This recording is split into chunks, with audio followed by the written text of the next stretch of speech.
The average UK homeowner loses somewhere between £3,000 and £9,000 to fees they never saw coming when they sold their home. Not the commission you agreed to, not the number on the contract you signed, additional charges buried in small print, triggered by clauses most sellers never read properly and designed to activate after you've already committed when walking away costs more than paying up. Estate agents will tell you their fee is 2% plus VAT or 1.5% no sale, no fee, and that sounds simple. It is not simple. In the next few minutes, I'm going to walk you through the hidden fees estate agents don't want you to know about, why they're structured the way they are, and exactly what to check before you sign anything, because by the time most sellers discover these charges, they've already lost the leverage to fight them. I've been tracking the UK property market for years, and fee structures in this industry have gotten quietly more aggressive, not less, even as online competition was supposed to drive prices down. Here's what's actually happening behind the headline percentage. Let's get into it. Fee number 1, the tie-in period trap. Almost every estate agency contract includes what's called a sole agency or tie-in period, typically 8 to 12 weeks, sometimes longer, during which you cannot instruct another agent without paying the first agent's fee anyway. That part is disclosed, technically. What's not disclosed clearly enough is what happens if you find your own buyer during that period, a neighbor, a friend of a friend, someone through word of mouth. Many contracts define sole selling rights in a way that means you owe the agent commission even if they had nothing to do with the sale. You did the work, you found the buyer, you still pay the full percentage because the clause you signed didn't distinguish between sole agency and sole selling rights. And those two terms mean completely different things in a way most sellers never notice until the invoice arrives. Under sole agency, you're free to sell privately without owing that agent a fee, provided you didn't find the buyer through their marketing efforts. Under sole selling rights, the agent is entitled to their full commission on any sale that completes during the contract period, regardless of who actually introduced the buyer, even you, even a private arrangement that had nothing to do with the agency's listing at all. The two phrases differ by a handful of words on a page most sellers skim past in the excitement of getting their home on the market, and that handful of words can be worth thousands of pounds depending on how the sale actually unfolds. Fee number 2, the ready, willing and able purchaser clause. This is the one that catches sellers off guard the hardest. Under this clause, if the agent introduces a buyer who is deemed ready, willing and able to proceed, and that buyer makes an offer you accept, the agent can claim their fee even if the sale later falls through for reasons entirely outside your control. Your buyer's mortgage gets declined, your buyer pulls out over a survey issue, the chain collapses 3 links up. None of that is your fault, and none of it is really the agent's fault either. But under a strict reading of a ready, willing and able clause, some agents have pursued sellers for their fee anyway, arguing they fulfilled their side of the contract by introducing a qualified buyer, regardless of what happened next. This clause is legal. It is rarely enforced to its full extent, but it exists precisely so that it can be enforced when an agency decides to. What makes it particularly difficult for sellers is that the clause is often written in language that sounds like standard boilerplate. The vendor agrees to pay commission on introduction of a ready, willing and able purchaser, rather than being flagged in plain English as "you may owe us money even if the sale never completes." Solicitors who specialize in disputing these claims report that the majority of sellers who contact them for advice had no idea the clause existed until they received a letter demanding payment weeks or months after a collapsed sale, at which point they're weighing the cost of fighting the claim in the small claims track against simply paying it to make the letters stop. Fee number 3, withdrawal and marketing fees. Change your mind partway through, decide not to sell after all, switch agents mid-process, or simply take the property off the market because your circumstances changed. Many contracts include a withdrawal fee or marketing cost recovery clause, sometimes running into hundreds of pounds, to cover the professional photography, the floor plans, the online listing costs, and the for sale board that was put up. These costs are real. Agents do spend money marketing a property, but the way they're disclosed is often a single line buried deep in a multi-page terms document, not a clearly flagged plain English warning at the point you sign. Sellers routinely report being surprised by a withdrawal invoice they had no idea was coming, months after they'd mentally moved on from the sale entirely. What compounds the frustration is the timing of when these charges typically surface. A seller who withdraws 2 weeks into a listing before professional photography or significant marketing spend might reasonably expect the withdrawal fee, if charged at all, to be modest, but many contracts set a flat marketing cost recovery figure regardless of how far into the process the withdrawal happens, meaning a seller who pulls out on day 10 pays the same fixed fee as one who pulls out on day 90, even though the agency's actual costs incurred look completely different in each scenario. Take a seller who lists their home, agrees a headline fee of 1.2% plus VAT, feels good about having negotiated the agent down from an initial 1.5% quote, and signs the contract that same afternoon because the agent needs it back before the listing can go live that week.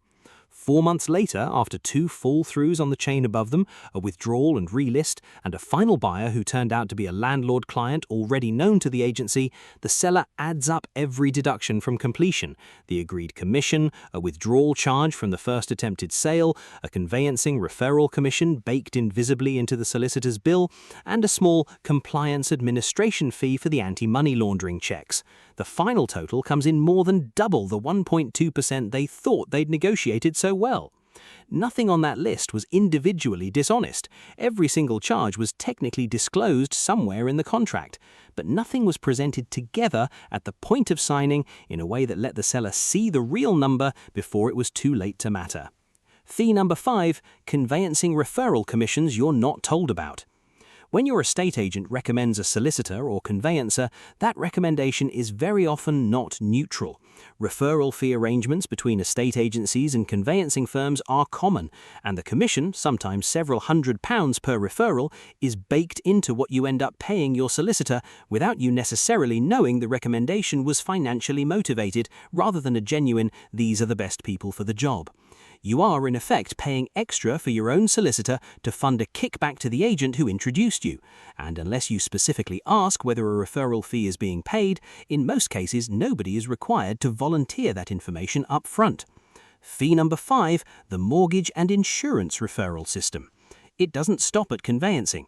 Many estate agencies also have referral arrangements with mortgage brokers and insurance providers.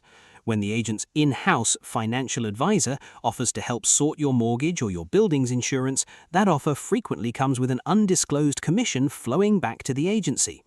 This isn't necessarily bad advice. Sometimes the recommended product genuinely is competitive, but the incentive structure means the person advising you has a direct financial reason to steer you towards specific products, regardless of whether they're actually the best available option on the market.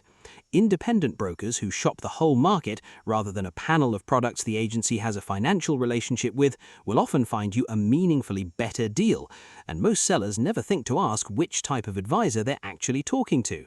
The confusion is made easier by branding. In-house financial services teams frequently operate under a name that sounds independent, a separate-sounding trading name, a different colored logo, a desk in a different corner of the office, even though they're wholly owned by or contractually tied to the same parent agency. A seller booking what feels like a second opinion is often, in practice, simply speaking to a different department of the same commercial operation, with the same underlying incentive to recommend whichever product pays the highest commission back to the group, rather than the product that's actually cheapest or best suited to the seller's situation. Fee number 6, EPC and compliance charges dressed up as essential. Every property sold in England and Wales needs a valid energy performance certificate. Some agents include this in their fee. Many don't, and instead charge it separately, sometimes marked up considerably above the actual cost of commissioning an EPC assessor directly. The same applies to some compliance and anti-money laundering identity checks, which agents are legally required to carry out, but which some firms charge sellers directly for on top of the commission, framing it as a mandatory add-on rather than a cost of doing business that should reasonably be absorbed into the fee you already agreed to pay. An EPC assessment that costs an independent, accredited assessor somewhere in the region of £60 to £120 to produce directly can appear on an agency invoice marked up considerably higher, presented as a bundled convenience rather than a discretionary extra you could have sourced yourself for less. The same applies to identity verification and anti-money laundering checks, which cost the agency very little to run through standard compliance software, but which are sometimes billed to the seller as a flat administrative charge that bears little relationship to the actual cost of performing the check. Fee number 7, the dual agency and connected party arrangement.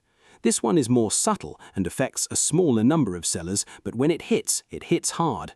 In some cases, the buyer introduced to you by the agent turns out to be connected to the agency itself, a landlord client of the same firm, a property investor the agent regularly works with, sometimes even the agent personally through a related company.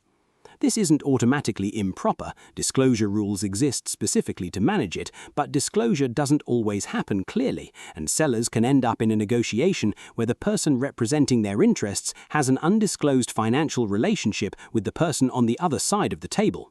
When that surfaces after the fact, sellers understandably feel the sale was never conducted at arm's length in the way they assumed. Fee number 8, the assisted sale and part exchange markdown.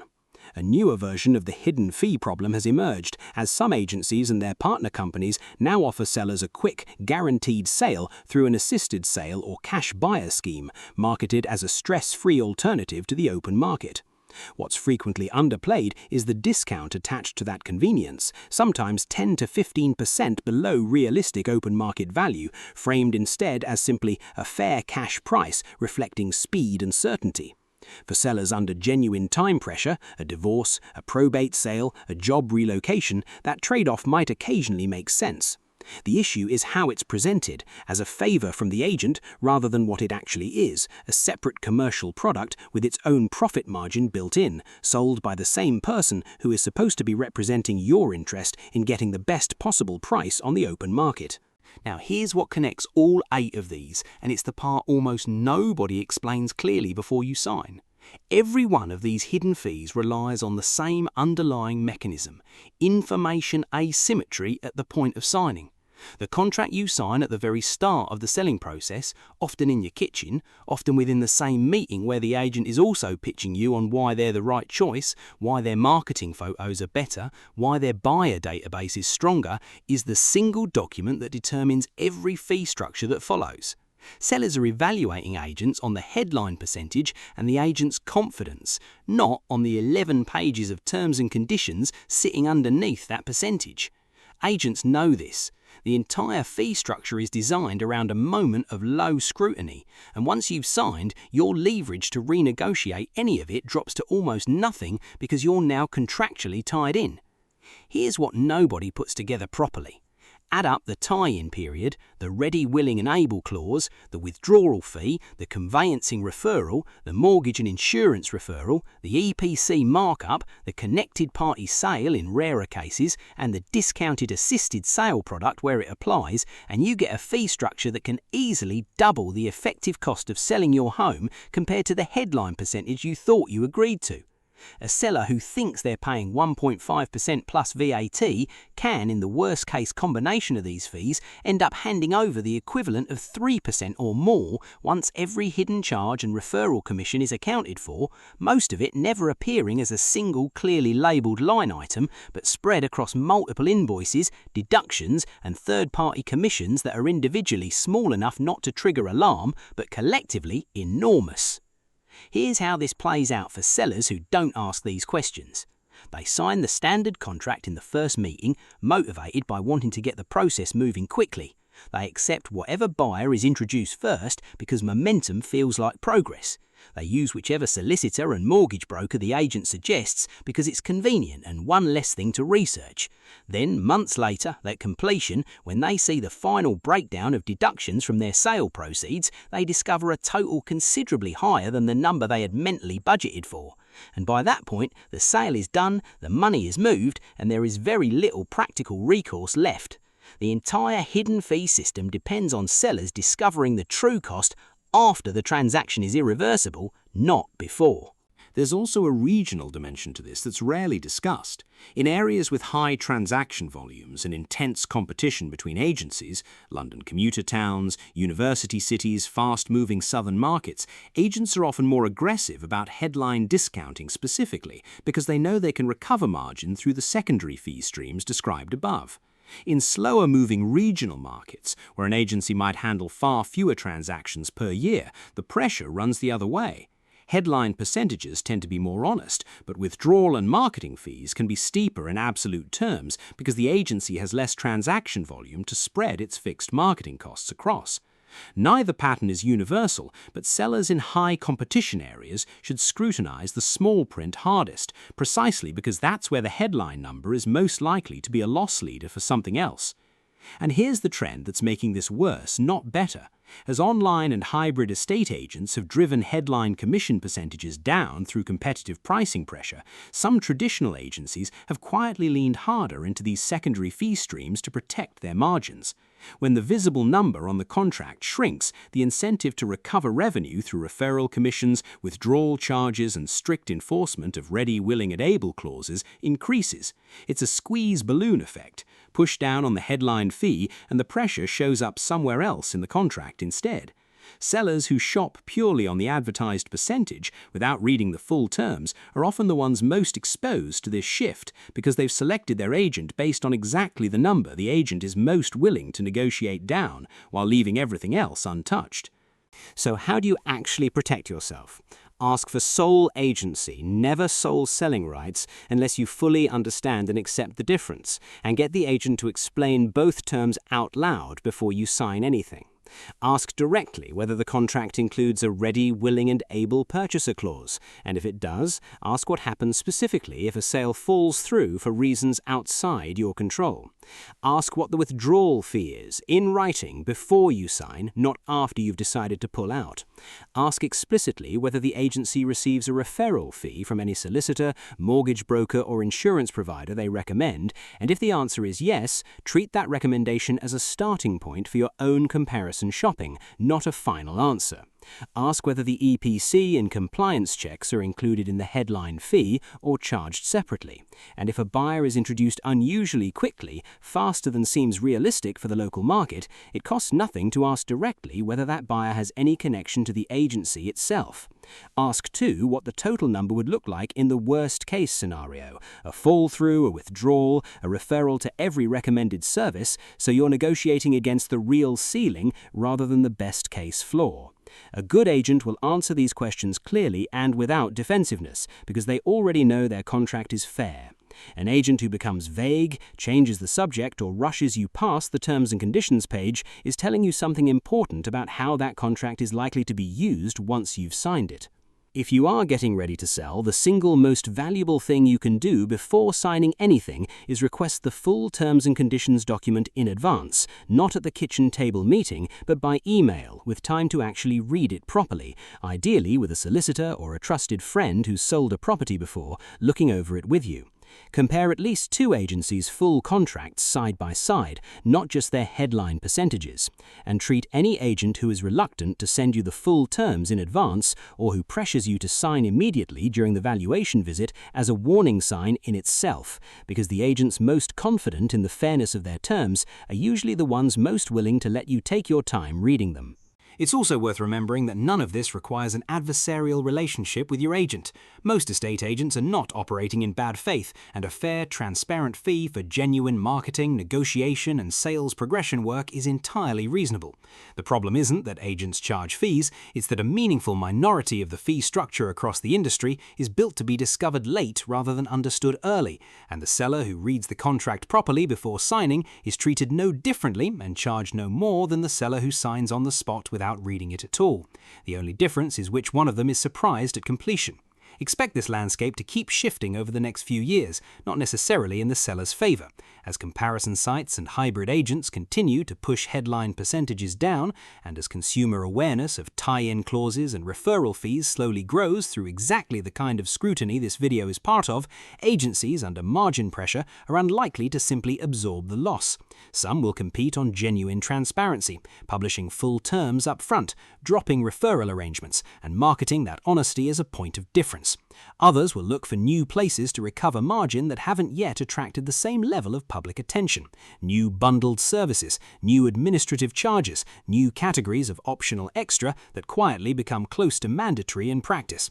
The sellers who come out ahead in that shifting landscape won't be the ones who found the single cheapest headline percentage. They'll be the ones who read the whole contract, asked the uncomfortable questions before signing, and treated the number on the sign-up sheet as the beginning of the conversation about cost, not the end of it.